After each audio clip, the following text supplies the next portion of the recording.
here. I'm going thrifting today in Arizona. We're going back in time because it's later now, but to over 20 different thrift stores in Arizona. This trip wasn't originally supposed to be a thrifting trip. I was gonna come out and visit my grandparents, but unfortunately they got COVID right before I came out, so I wasn't able to see them, and I figured I would do my favorite thing to de-stress, which is thrifting. Before we waste any more time, let's get going. See you in Arizona. I made the mistake of booking a 5 a.m. flight, so I had to wake up at 3 a.m., which was very difficult, but I was flying Southwest, which is my favorite because they let me pack 2 bags without charging me anything extra, which is amazing because I'm bringing a suitcase full of stuff for my sister that I've outgrown, and I can fill up that suitcase with all of my thrift finds. I quickly dropped my bags off at home and beelined my way over to my very first stop, which is Goodwill. In terms of favorite thrift stores, Goodwill is very, very low on the totem pole. I feel like they always clean out a lot of the really good vintage and only put kind of newer things from the last 10, 15 years out on the shelves, so I don't find as many great things. But I found a couple of really good things today, including these red shoes, which I have been looking for over a year, and I was going to spend $80 on these beautiful little red pumps for Black Friday, only to find these for $7, I believe. Just goes to show that if you have the time for it, take a couple of months and start digging around thrift stores once you find something online that you want, and I guarantee you might find something that you might like even better. I was really hoping to find a pretty sparkly little vintage dress to wear for New Year's Eve this year, and I found exactly what I was looking for when I pulled this gorgeous little 1920s inspired flapper dress out of the rack. Look at that thing. The fringe, the glitter, it looks even better on without all the stuff underneath. At this point, it wasn't even noon. I had been off the plane for like 4 hours, and I already found 2 things that I've been searching for in LA thrift stores and online for months. My absolute favorite rack in any thrift store is always going to be the pajama slips lingerie rack. I love incorporating vintage lingerie into my styling looks, but I also like feeling like a beautiful little goddess while I'm lounging about in my home. This green onesie absolutely stole my heart. I cannot wait to just wear that while I'm eating breakfast. I went to about 7 different thrift stores in this first day, and I have to say there is such a huge difference in pricing between the small charity shops and the big name stores like Goodwill and Savers. I absolutely love this little pastel village. It reminds me of the Lenox Spice Village. But they had each of these buildings marked as $12, which would have made the entire set almost $70, which is insane to me. I did, however, find this absolutely incredible shower curtain edition that will be going into my bathroom immediately. It was only $5, one of the best finds of the entire trip. This little visor was giving me huge Meredith Blake vibes, and all of these little belts were so cute and exactly my waist size, which I think was just a sign from the universe. They were also like 99 cents each. What did I say about the green bodysuit? This thing is banging. I love it so much. I found so many incredible goodies the first day, but we have another day to get through, so let's buckle up, take a quick nap, big sleep, not too big of a sleep, but the normal big sleep, and go on to the next day. And now we're at the White Dove thrift shop in Mesa, Arizona. This place was amazing. Look at that belt, so sparkly, so glittery. I'm a colorful wardrobe gal, so I stay away from a lot of black clothes on the racks just because it's too overwhelming to go through, and it's really easy for me to see pinks and purples and blues and greens and pastels and be like, hey, I like those colors, let's go see what's going on over there. I'm also a huge fan of kitschy campy things, and this jacket is kitschy and campy. It's got a bunch of vegetables all over it and some matching matching pants. We're just gonna go with matching pants. It was cute, but it wasn't for me, so we're gonna leave it behind and leave it for somebody else. Now, this beauty absolutely stopped me in my tracks. Look at how gorgeous she is. That fur collar, oh my gosh. And unfortunately, in fact, it was too big. I think.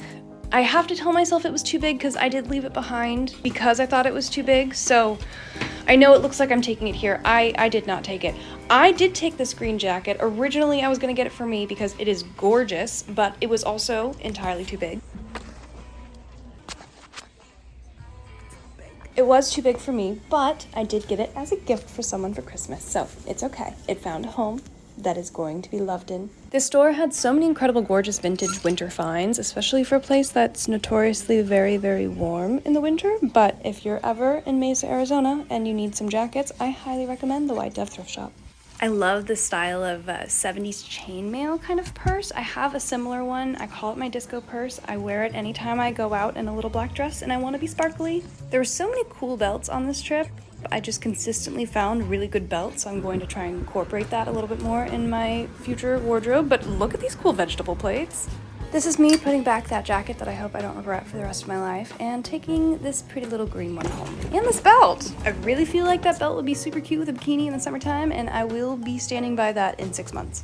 This must be store 8 or 9 at this point. I am now in Tucson, Arizona, which in my experience has the best of the best vintage thrifting. Found a couple of fun dresses in the formal section. This dress looks like something somebody would have worn to the VMAs in the early 2000s. I love the train, so fabulous. And this little dress is so cute, giving me big Betsy Johnson cupcake vibe. I love this little pink polo dress. I'm going to take it in on the sides a little bit because I got a sewing machine from my grandma. It's actually the one that I learned how to sew on, and I was going to also get this skirt to do a cute little thrift flip set, but it was $25, which is insane. Absolutely insane. The prices are getting ridiculous, guys. My little sister Keeks came along with me to the thrift store today. Okay with being in the YouTube video?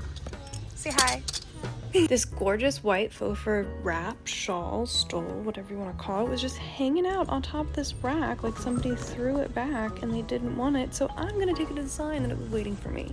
Still had the original tags on it, so I am counting that as a major score. I went and checked out the lingerie and robe sections next, which is always my favorite. I'm definitely getting that yellow and pink little robe situation. I love this coral piece, very early 2000s, but it had a couple stains on it, so I'm gonna have to pass. I love slips and robes, but I try to stay away from bodysuits just because I feel like that's a little less hygienic in the lingerie area.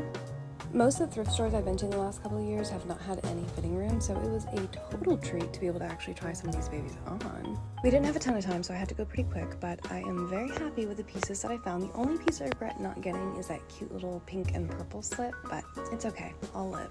I grabbed all the goodies that I was getting from this trip, and I headed home. I don't have a washer and dryer in unit in my apartment at home, and they charge like $5 for a load of laundry, so I'm not trying to do that. I am trying to take advantage of being home and using washing machines that come in houses in Arizona, like a normal place. I'm just taking off all the tags and getting these prepped and ready to wash. The prices today were pretty reasonable. I got most of my things for under $10, which is a total score. $4.29 for a beautiful silk robe. Unreal. Nothing beats the Arizona thrifting prices, honestly. I threw in 4 loads of laundry. I got so much done that night, but this is not where we're ending things. We still have a whole entire day of thrifting to do with my dad, which is going to be very exciting. So, are you ready? Let's go! The prices at the store were the absolute best out of the entire trip. I got so many incredible belts for like 99 cents a piece, and I found these incredible Christmas sweaters for my boyfriend and I to wear to a little holiday party. Well, sweatshirts, sweaters, either or. Look at the little cat butts, very cute, very in theme, exactly what I'm looking for. Found this adorable black and white retro coat, but it was a little too tight. There were so many cute vintage shoes at the store. None of them were quite my size or quite my style, but those boots were sure freaking cute. I just have way too many black boots. I can't justify it. I don't wear enough black. Now, I've been casually looking for sweaters this entire trip. I had no idea the mother load of vintage sweaters I was about to run into in the next 2 stores. Starting off with this ballet core dream of a pink cardigan. It's so sweet. It's got a little satin bow tie around the waist. It is adorable. The embellishments are so cute. I am obsessed with this. Sitting right next to it on the rack was this adorable little granny sweater. I can't quite tell what that pattern used to be, but she is very beautiful to me. This navy and pastel is so freaking cute. I don't know what was in my brain not getting that, but I didn't get it. I also didn't get this Bah Humbug sweater, and it's really funny. I probably should have gotten that too. Now, this next beauty might be my absolute favorite thing that I got from this entire trip. It is a 1960s little capelet. How freaking cute are those ruffles? Snagged a couple of cute berets on my way out. Those are always great to just throw on when I want a little extra zhuzh, but I have a little bit more of a basic outfit on. Or not. Sometimes I just want a lot, you know? I get super excited whenever I see a vintage item in the store. Even if I don't end up taking it home, it's just really cool to get a little taste of what people were wearing 20, 30, 40 years ago. This might be surprising, but I've never been to an antique mall before, so when we passed by one in between going to our thrift stores, I wanted to go peek in and see around. That's real cute. 45. I very quickly learned that these were not the thrift store prices I was looking for, but it was still very cool to look around and see all the stalls that were each curated by a different person. There were so many cool things in here. Lots of zaddies, some cool little bits of nostalgia, and a very cool collection of uranium glass. You don't want to eat out of it, but it's very cool to look at. I really regret not getting this vintage makeup advert. It would have looked so cute in my living room on my gallery wall. I was absolutely obsessed with this little bar lamp. It was so intricate and had these cool little chains holding everything up. So beautiful. Okay, I know I totally said one of the other thrift stores had the best prices on this trip, but I forgot about this one. This is the Humane Society of America, I believe it's called, but it's in Tucson. and they had the most insane things, and everything was priced just as the item. So like dresses were $2.99, accessories were 99 cents, jackets were $5.99. Those ski pants, they were 99 cents. So take this as a sign. If you have a Humane Society thrift store by you, go run as fast as you can. They have amazing prices and you're helping support little kitties and doggies. We're back at another Goodwill. This time we're digging through the jackets and suits section. I'm not gonna lie, I was absolutely heartbroken when I found out that this was not my size. Look at how sweet and adorable and cute that is with a little pink bow. Another big heartbreak of the day was this insane romance novel cover print vest. It was a men's extra large. There was no way, but I wish that I could have figured out a way to turn that into something else. It was so beautiful. There were so many fun and funky jackets here, mostly from the 80s, 90s, and early 2000s, but I definitely hit the jackpot. Didn't take home a lot just because it was the end of the trip and I had picked up way too many things at this point. That cute little purple sweater vest, I probably should have taken home. I did take home these two beautiful sweaters that I found at the very end. I couldn't resist. They were in gorgeous condition, both from the 80s. I am obsessed. Cute. These are my final purchases of the trip. I had to finally limit myself. No more. Tapped out. I actually have everything packed up into this suitcase. It fit perfectly. I could not fit a single thing more. I guess I'll see you back in LA when we can unpack all of this. I had so much fun on this trip and I am so excited that I got to share it with you. Thank you so much for coming along for the ride and I can't wait to unpack all of it with you.